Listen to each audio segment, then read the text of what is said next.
Students, today we are going to learn about the convection and the radiation process, where this is also involved in the transfer of heat. So let us see how this process involved. Convection. What do you mean of a convection?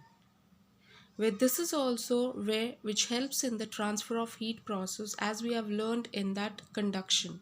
But whereas conduction is different, where it involves only in the solid process. Where here the convection is opposite to it, where the transfer of heat from the hotter parts of a liquid or a gas to its colder part due to the actual movement of the particles of liquid or gas itself. So how does this process involve, and let us see.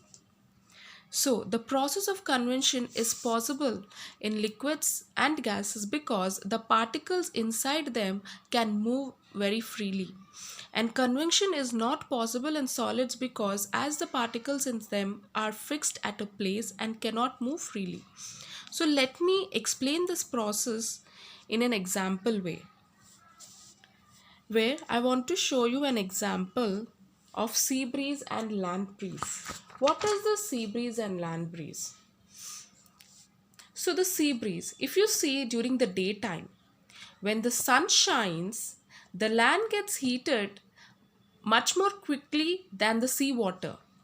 The hot air above the land rises upward and cools air from over the sea moves towards the land in the form of cool breeze.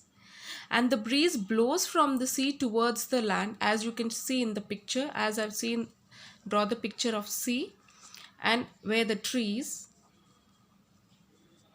So this, when the sun was there, the breeze which is going blowing from the sea towards the land, which we call it as sea breeze, and we feel it a bit hot, but the breeze will goes in that direction. This we can see in the daytime.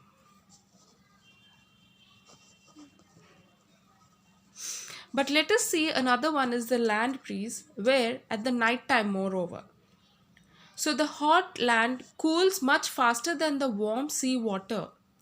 So the hot air above the sea water rises and cools air from the land, moves towards its takes its place, where the breeze blowing from the land towards the sea is called as a land breeze. Where here the sea breeze blows only during the day and the land breeze blows only during the night. You can see the way it is presenting it, as we already told that the convection is of that changing of that heat, transfer of heat is from liquids or gases, where the particles which is moving very freely.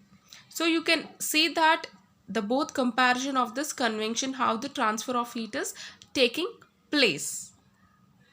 Apart from this, we can also talk about the heaters.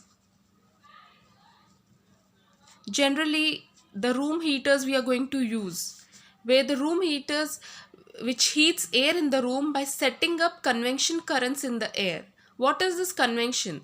So the convection currents plays an important role in the formation of interesting natural phenomena where sea breeze and land breeze, and in some coastal areas where we discussed here. So in colder areas where the minus degrees Celsius like that, these heaters were used to produce certain warm temperatures in the room. So this is another example for this convection method.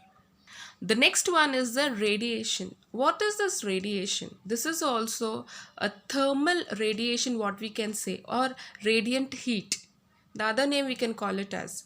So this is a process of transfer of heat from a hot body to a cold body by means of heat rays.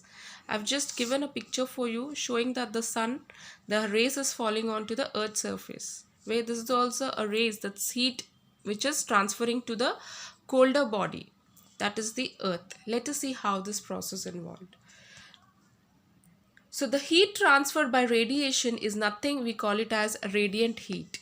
We call it as radiant heat or thermal radiation.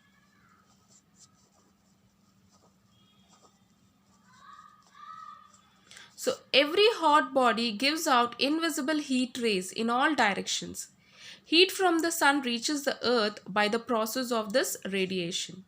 The sun is extremely hot and emits heat rays in all directions.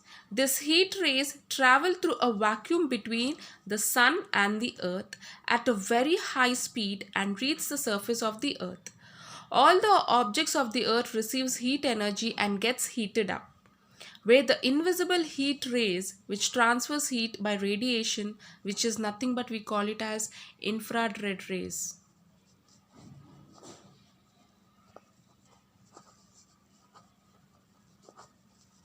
And what is this absorbers and emitters of this heat radiation? The amount of heat absorbed or emitted of an object depending on its color. How? So the objects having dark colors absorbs more heat radiant than the objects having less colors. For example, during if the day is very sunny, we like to prefer the bright color clothes. Where if it's cool, we like to prefer the dark color clothes so that our body will absorbs little heat for us. So as the humans are, the mammals are warm blooded animals, we like to keep ourselves warm, better not to go for hot or not to go for cold. So here a white object is a poor absorber and a good reflector of heat radiation. So people prefer to wear white or light color clothes in summer because they absorbs less heat from the sun, and in fact white clothes reflects more of the heat rays from the sun. Thus, wearing white clothes makes us stay cooler. During winter, people prefer dark color clothes. They absorbs more heat from the sun and provides warmth to the body during the winter season, as I already told you. So this is how the process which involved. And also one more thing is the next one is thermoflask, which is also the prevention of loss of heat. So we have experienced that liquids kept in a thermoflask remains hot or cold. We have different types of thermoflask, or and some are like to keep the solid food material also. So which all the three modes of heat transfer where conduction, convection and radiation are minimized in the thermoflask. Where if you have observed a picture of a thermoflask,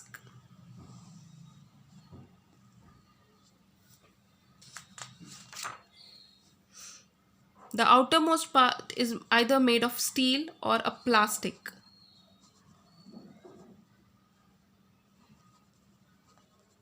Where the inside the flask it is made up of a stopper and another layer which is involved,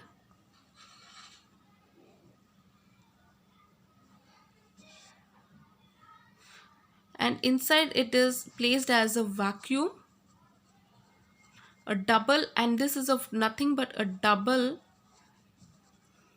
glass shell,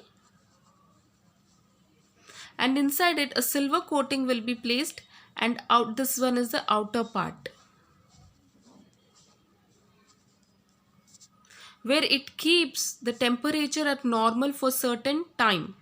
Some it keeps for 24 hours, some it keeps for 8 hours or 12 hours like that. And we are getting so many thermoflasks which consist of this like cellulose, like Prestige or something, which we are getting all these thermoflasks like Milton we are getting. Nowadays we are getting all this to keep the cool temperatures or at hot temperatures. Moreover, the outer part of this thermoflask is made up of insulating materials which minimizes the heat, the loss by conduction. The inner jar is made up of double glass or stainless steel. There is a vacuum present in between the outer of the inner jars. This prevents the heat loss due to the convection, and the outer surface of the flask is highly reflective, and this minimizes the heat loss due to the radiation. So in only one thing you can learn about what is conduction, convection and the radiation. So this is the difference between the all the three of transfer of heat. Thank you.